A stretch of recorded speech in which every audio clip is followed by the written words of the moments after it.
World news tonight from Baba Bagidi Imo Television. First, the headlines.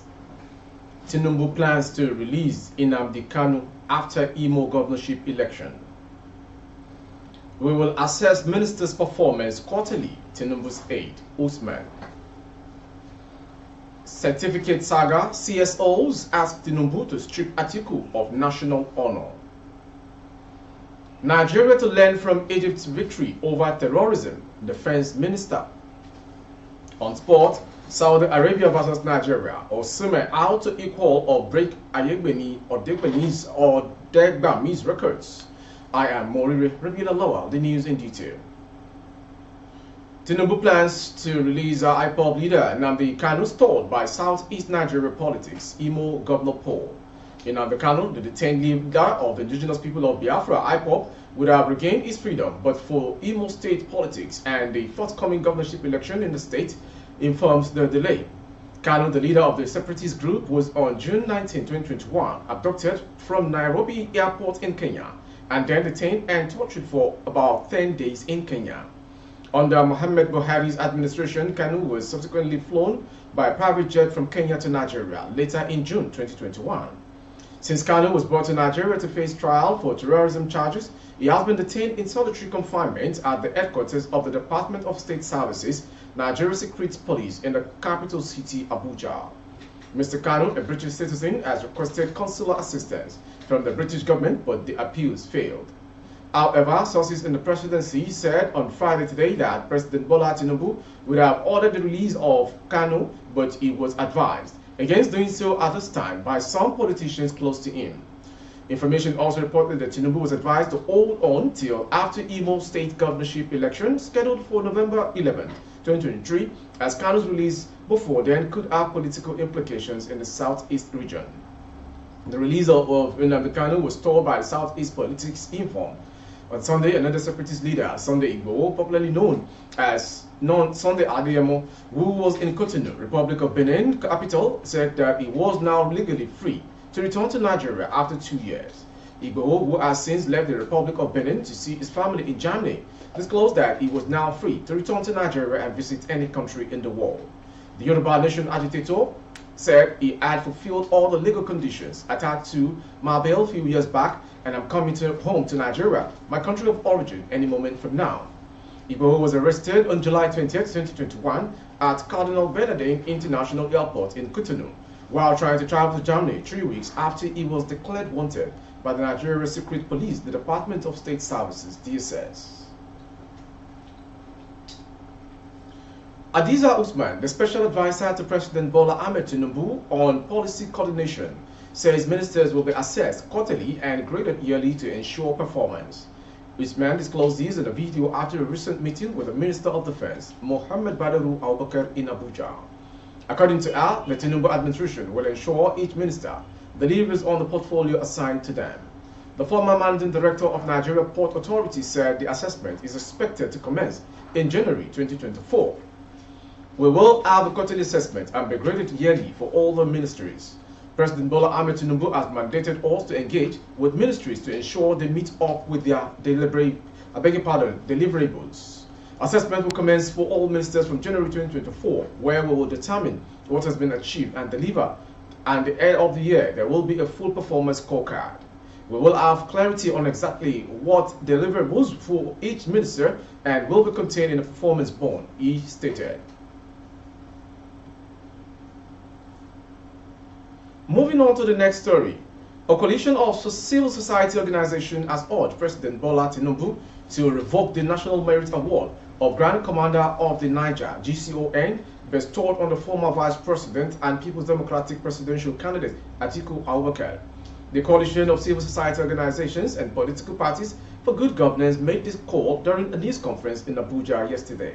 The national convener of the group, Dr. Ogbele Ene Lillian, asserted that the PDP's inquiry into Bola Ahmed Tinubu's certificate at Chicago State University in the United States was an embarrassment to the nation.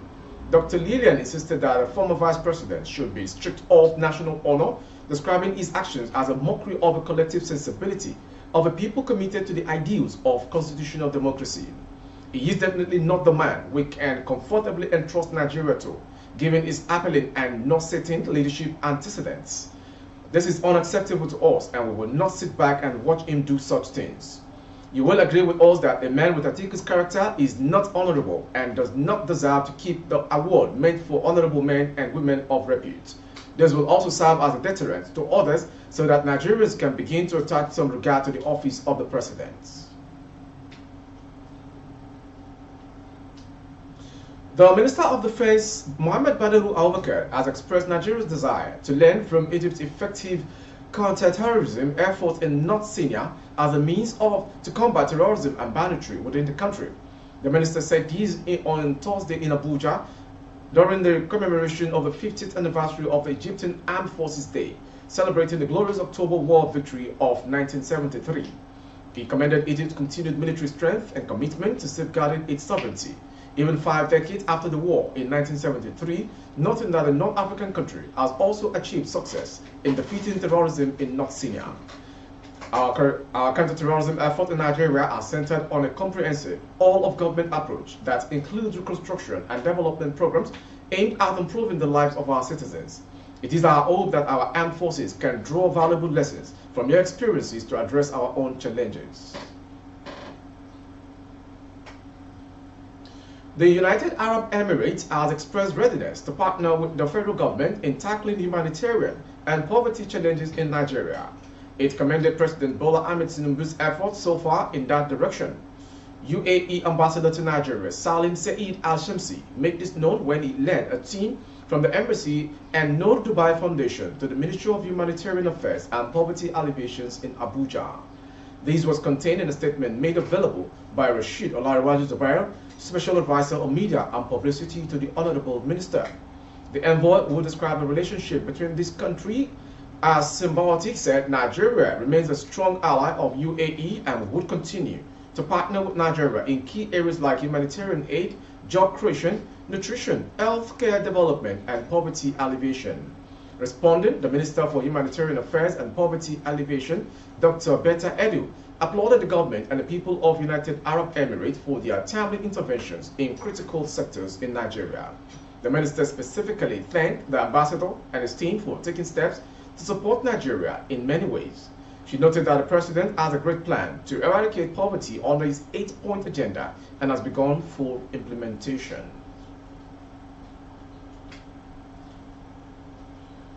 The Federal Capital Territory Police Command has announced the arrest of Chukwudi Ernest Irate, a wanted one-chance kingpin who was allegedly causing fear along the Kubwa-Zubwa highway.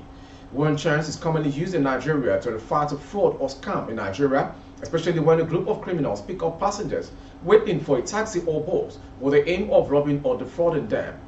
Greatness Olorifemi, one of the recent victims of one chance, was reportedly planning to relocate to the United States to further her studies by earning a PhD in microbiology before she was killed. It was learned that Ezeriki's operational vehicle, a blue Golf 3 car with registration number KWL536RZ, was also recovered by the police. The FCT Commissioner of Police, Haruna G. Garba, disclosed these while addressing journalists at the command's headquarters on Friday. He noted that most of the vehicles recovered for such crimes had tinted glasses on them. He explained that during a police search, an axe, a cutlass, and one knife suspected to be used in carrying out criminal activities were recovered from the vehicles. And to the next story. According to information, Yunana admitted to using this charm to steal the male organ of a man named Usman Saleh in Sabongari, Napardo, Toro LGA, Bauchi State. He made these revelations during his public presentation alongside his accomplice at the Bauchi Police Headquarters. Yunana stated, "It is true that they take away man's male identity. We use spiritual charms on our hands, and when we shake hands with someone, their male organ disappears."